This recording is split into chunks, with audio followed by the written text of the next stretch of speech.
Good afternoon to you all. Obviously I have been press ganged into this, and when your boss says come and do this, you say yes.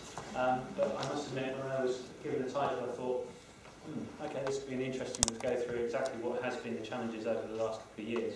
So, as the title suggests, I'm here to talk through some of the challenges that we've had in the UK marketplace. And what I would say is that this is purely focused on the UK marketplace. Our business is 99.5% revenue generation from the UK, and we are looking to go into the international markets. All of this is opinions, okay? This is about what I've seen and what I've understood in terms of running a business and growing a business.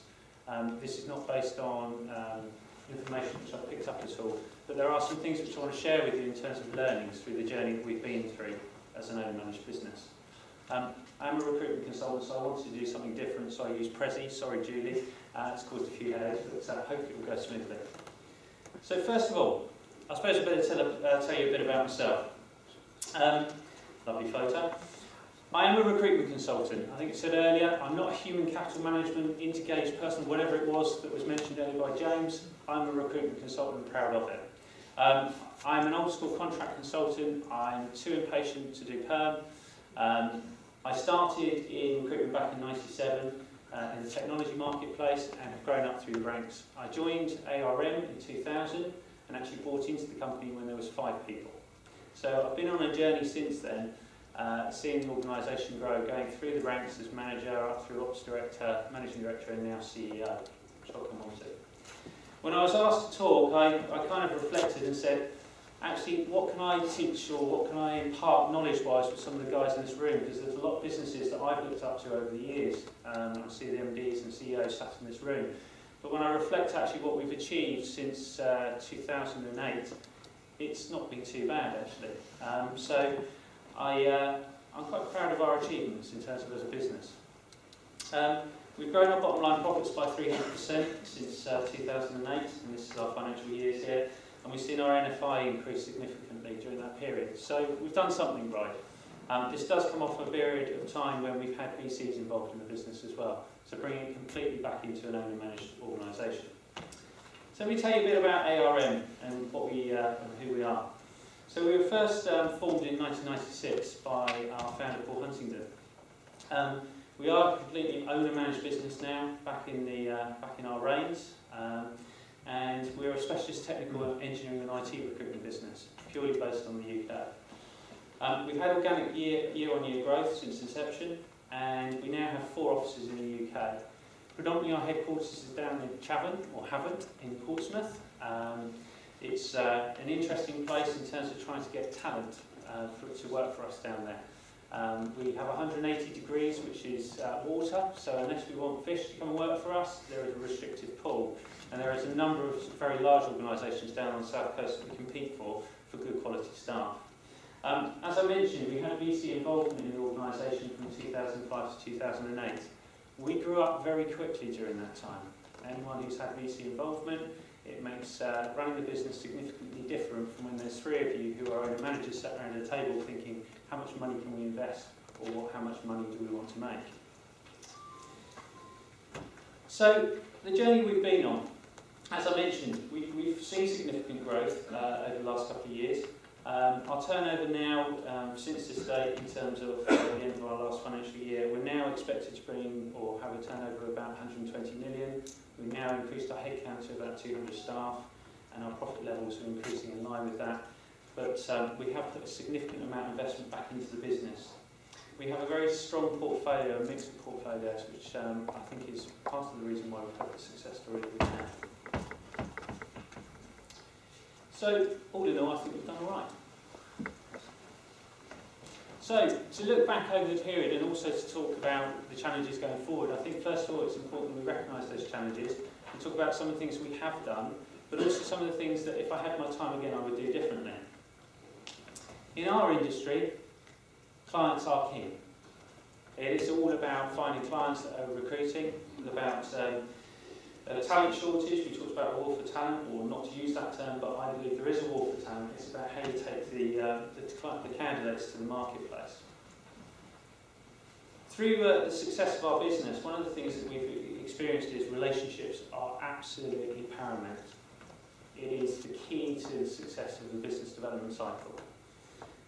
We, over the last couple of years, have really driven into the business the importance of making sure that there is a balanced portfolio across the business. Perm, contract, PSL, spots, RPO, master vendorship.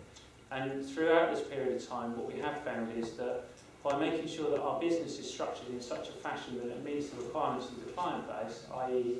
if they are looking for a low-cost model, find an efficient manner that you can support that. But it is critical that you tailor your business to meet the needs of the marketplace you're fishing in. What I would say is that, it was mentioned earlier, there is a number of opportunities that come out of the woodwork, whether that be to go into new marketplaces or going off into a different tangent of the recruitment industry. One thing that we have done is stay very firm on the technology marketplace. We only look at markets which are akin to the marketplaces we're currently playing in. So this is critical from the point of view that we've brought in a business development strategy which now has market mapping involved in it. So we actually look for industry sectors which are akin to where we are. We look at how we can cross-pollinate talent and take them into new marketplaces, but we stay very firm as a technical recruitment consultancy. We've found that over a period of time, obviously, clients have brought recruiters in-house. The advent of social media, the drive for recruiters or internal recruitment or HR functions to use LinkedIn and things like that put a lot of pressure onto us.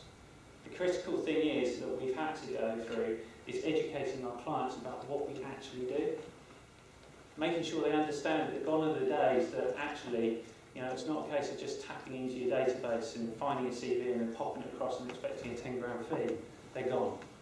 We spent a lot of time educating our client base about, you know, all the regulations that we have to comply to now, which, you know, it is what it is, and some of them are onerous, but we have to go and educate our clients about the impact in terms of that has to the cycle. We've also had to experience and express the concerns we have over the slowness of decision making within clients and educating, consulting with them, actually making sure that they understand exactly that if they're slow in decision making, they will lose the talent that's on the marketplace. And to do that, so that it's not just seen as us, i.e. ARM or the recruitment industry saying it to make a sale, we brought external parties in. So we brought evidence from the IET, the Institute of Electronics and Technology, etc., or any of those kind of bodies which are actually showing that there is a restriction on talent in our marketplace, which has aided with the decision-making process and made the client realise that they've got to make quick decisions in what candidates they're looking to hire. One of the critical things that we have also looked at as a business is actually focusing on the cost of hiring incorrectly and expressing that to the client. Because there's so much focus on the cost per hire that actually what is the cost of making an incorrect hire and spinning it round. And that's brought us about some interesting conversations that we've had with our clients, and we've actually focused on different accounts and focusing on actually the incorrect costing or incorrect hires that they've made. The other thing also that we focused on during that time is actually the stickiness of our clients, of our candidates that we put forward. And what I mean by that is their retention rates in the client base that we're supplying them to. So that we've got a different selling point to actually go and talk to clients about, rather than just focusing on, we've got some good people, this is what they can do if you hire them, and this is the cost. So it's about looking at it in a different manner.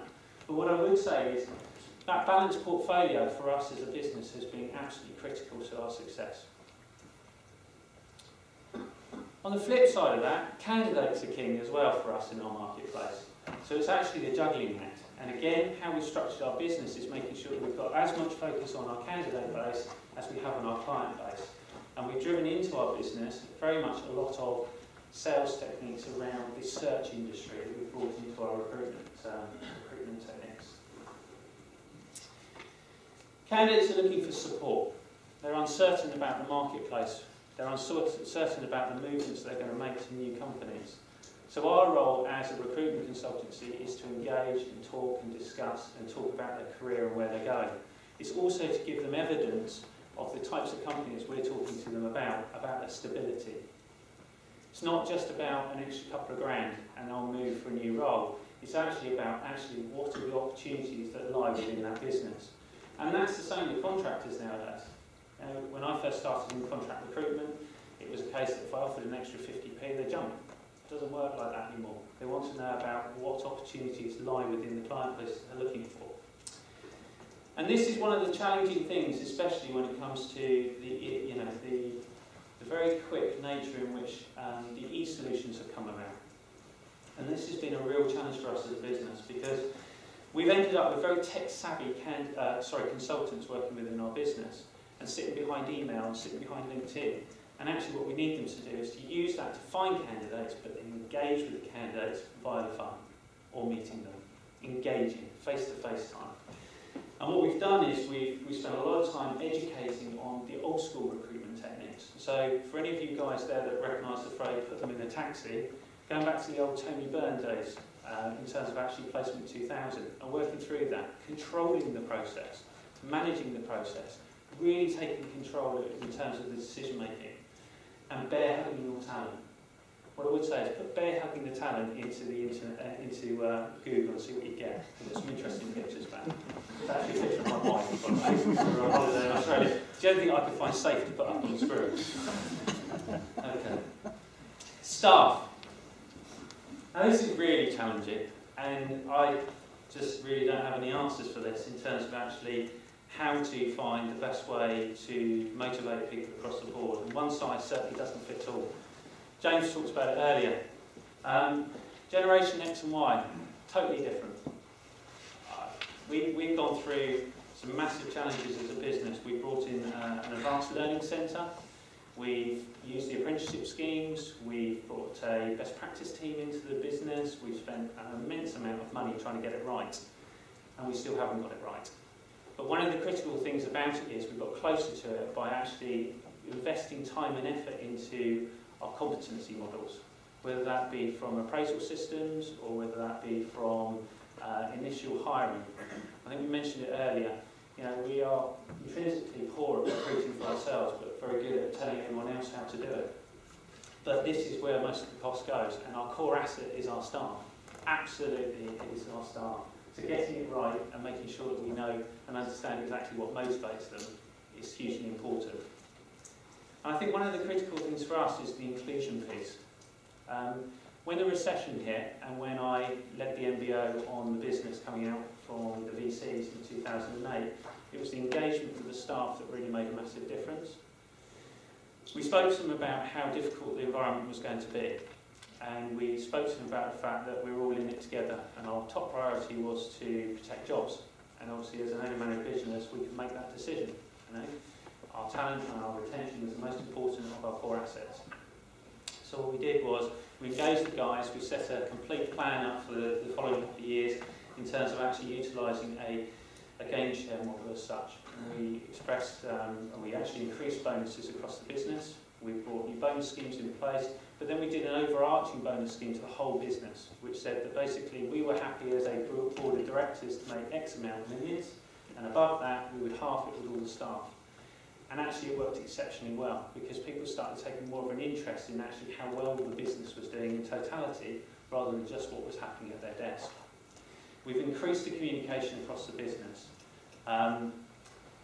You can go for running a business where there's 70, 80, 100 people or whatever it may be and hide away in your office, but actually when times get hard it's about standing in front of everyone and talking to them about exactly what you're trying to achieve. And what we started to do is we started to increase the amount of communication which was going into the company. So on a weekly basis, myself, I would stand up in front of the company and go through it and educate them on exactly what's happening and talking about some of the trends which are in the marketplace.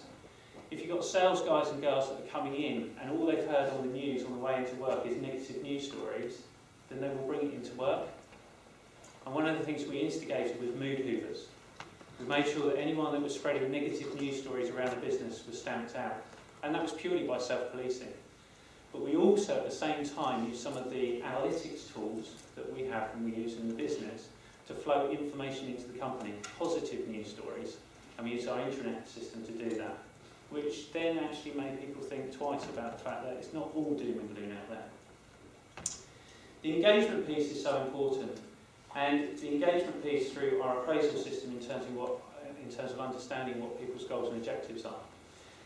One of the things I would say, coming back to this in terms of Generation X and Y, is to make sure that you actually understand that, as we previously mentioned, Gone are the days where a couple of grand is really, really the main driver, etc., or an extra bonus or an extra this. People nowadays are looking for more flexibility. So a lot of the bonus schemes that we brought in are more around actually time off, flexible hours, actually giving them benefits, something that James mentioned earlier. We do more around actual events for people rather than actually just cash sums. And that's worked exceptionally well for our business. The other thing that I would also mention that I think is really important is the vision piece and understanding it. Because what might be important to you as a leader of an organisation and might be understandable in terms of actually for you as a leader organisation might not be for your staff within the grid. And I implemented something called SOAP, strategy on a postcard, that we gave out to all members of staff. Very simplistic, 5 goals and objectives that the business have over a 12-month period and then measure against it consistently. And it worked really nicely because everyone could actually say, that's our vision, that's our mission, that's what we're trying to achieve. And it was something we could constantly come back to in the organisation. So, when things are challenging, it's quite easy to look at the path of least resistance, look for new opportunities. But as I mentioned earlier, it's looking for those which are akin to the marketplaces which you're currently in. If you diversify too much, you just get distracted and you go off at a tangent. And often, you can come back and say, well, you know, our core asset has now moved, or our cash cow has changed.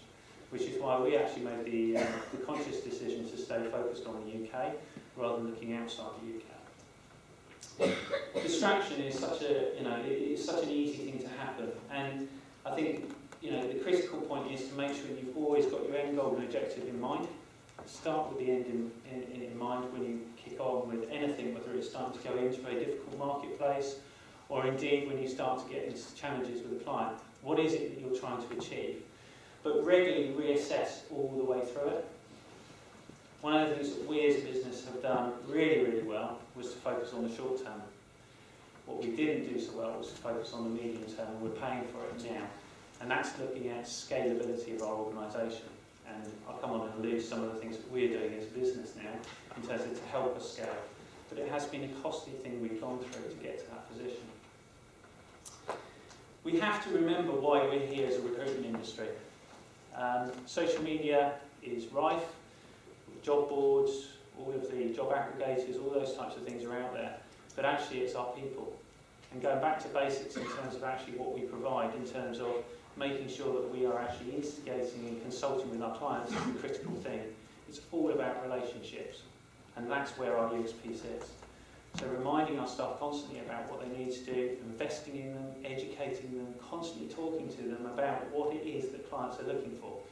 And also, one of the key things with that is actually bringing in people from the industries that you're dealing with, whether that be a client or representatives, and talking about the challenges that they're having in their marketplace.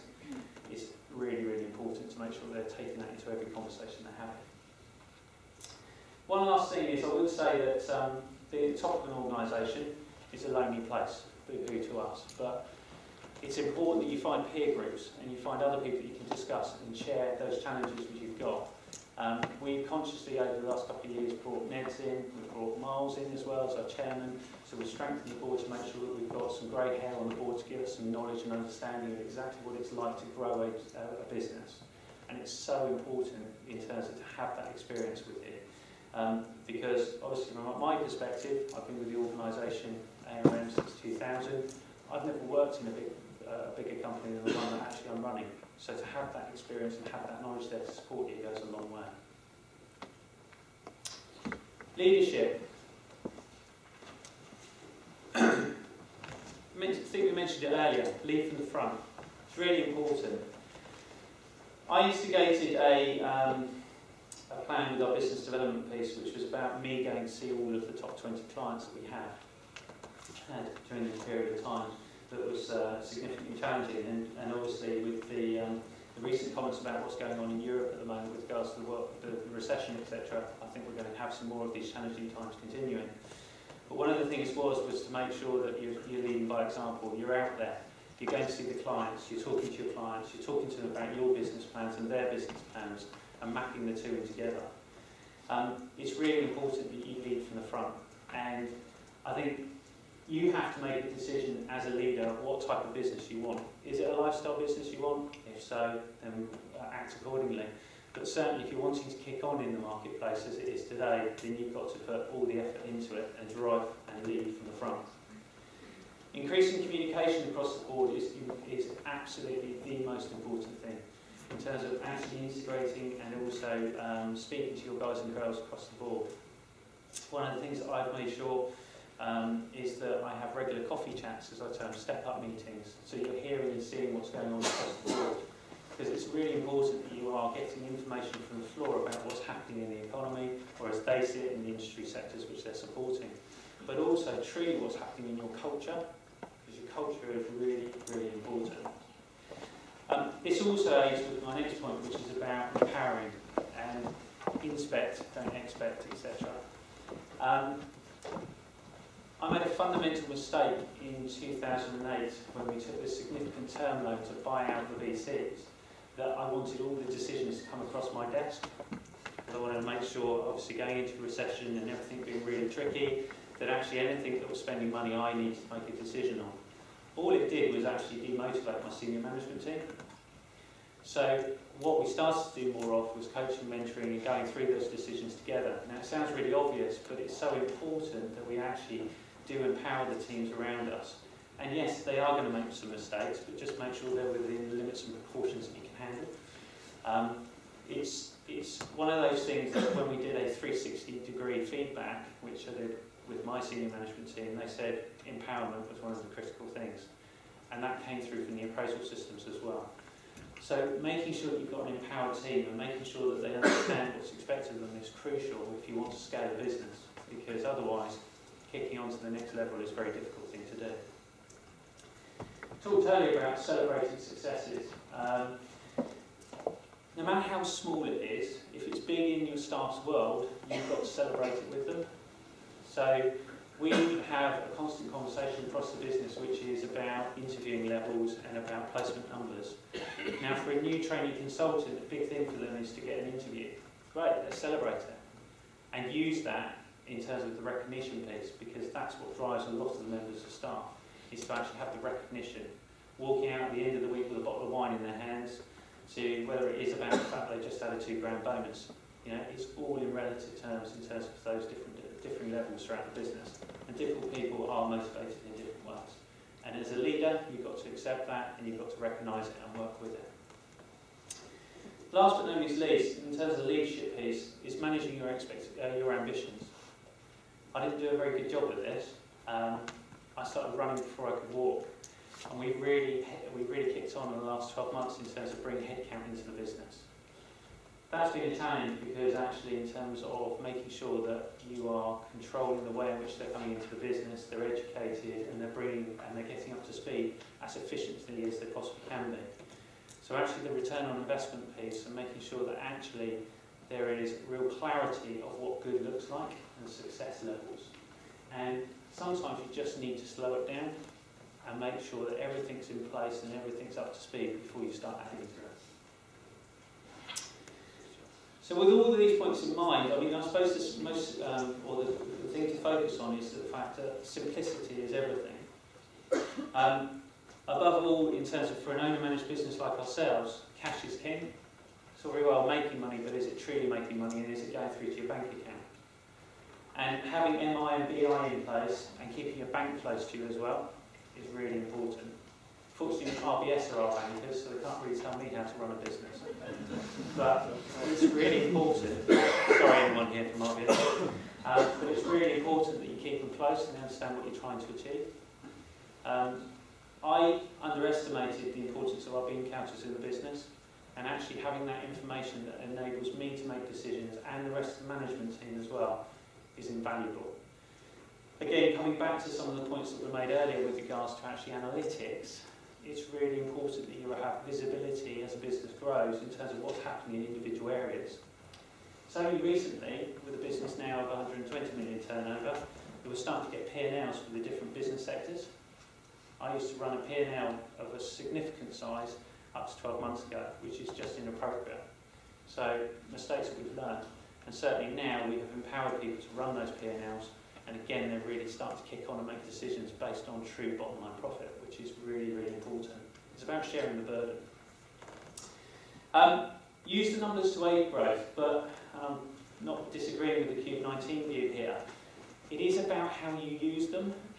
We went through a period of time where we've got an analytics system in our business, and actually the focus just came purely on KPIs, and it was about the inputs, not the outputs. And if we rolled it into our business incorrectly, we should have taken time out to actually view it and understand exactly what those are and how they can be used with decision making with the management team. It became a bit of a rod across the business in terms of you haven't hit your KPIs today. Yeah, but I've made this many placements. Well, what is more important? It's the placements. The other piece is measurement, and you've got to watch that very carefully when using the analytic programs that are out there.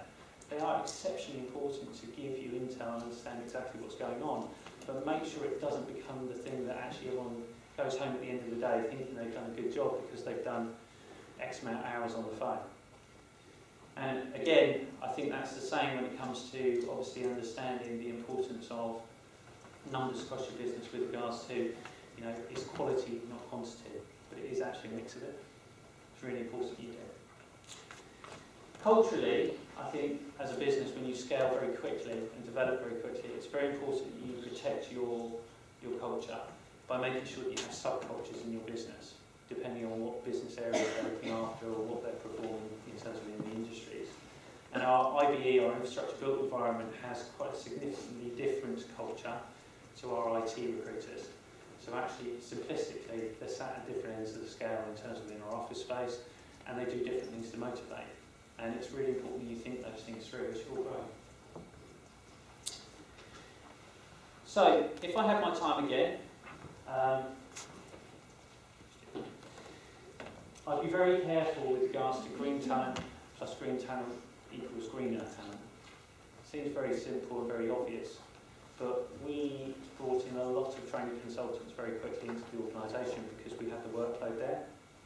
And all it did was it overstretched our management teams, and effectively it really put very much a focus on our profitability per head. So I'd be very careful about growing too quickly and making sure that your management teams have the right toolkit in place to manage people effectively. I would invest more in our infrastructure, certainly put more money into our IT systems, making sure that they're scalable for the future in terms of, especially if you're looking at pastures new, in terms of new offices or going across the continent. Make sure the infrastructure is in place and it's absolutely there to support whatever you're trying to achieve. And that's the juggling act for me, certainly looking at the short and the medium term in terms of the investment piece. Don't over-engineer your processes. It's really, really important that you don't over-engineer the back office too much. The back office is so important to be efficient in the front office. Run it lean, but make sure that you've got simplistic processes in place that can be scaled. It's so important that you use less heart and more head. I certainly am guilty of the fact that actually I've got to think more about actually what the benefits are to the business in terms of having those people in those roles. And strengthen your management team early on and give them complete clarity in terms of the service offerings that you're putting into the business and also what you're offering to your clients. So with that in mind, ARM going forward, I'll just give you a flavour of how we're taking a lot of the things we've learned and how we're looking at now the 5-year business plan.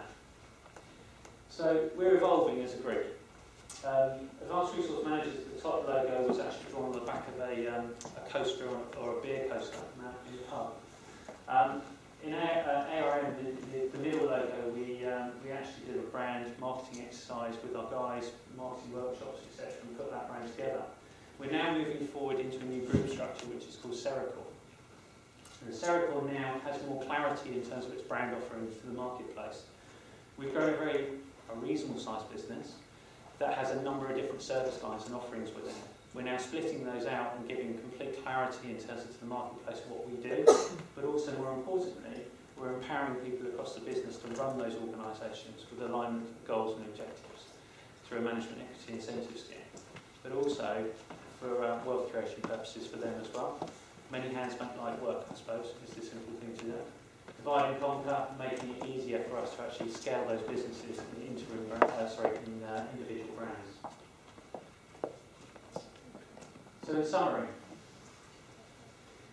I would look at the landscape and make sure we understand how it's changing. The recruitment industry is evolving all the time.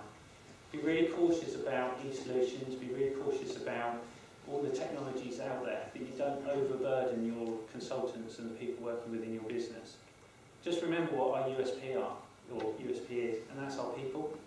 It really is truly down to our individuals. And our biggest asset walks out the door every single day, and we've got to give them the culture and the environment they want to come back to.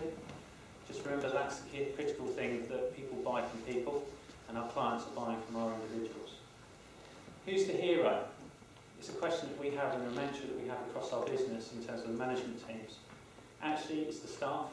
They should be the ones that actually recognise that they're doing a good job, and we should be the ones that make sure that we do that for them.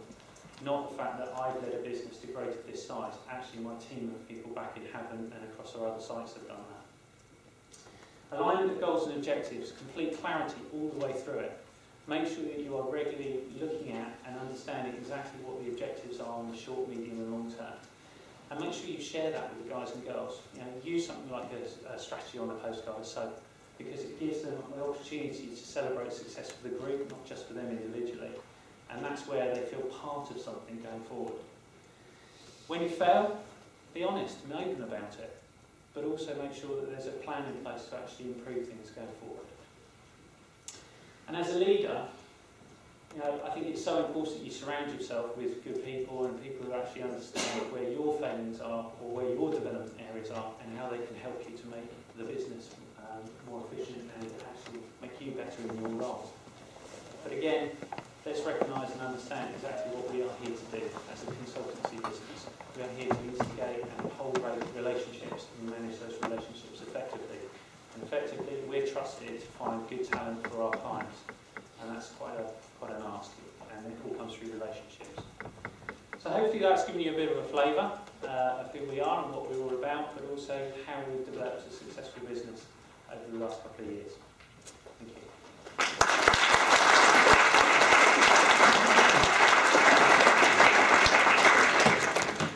Thank you, Mike. There is time for some questions, if anyone's got any questions for Mike.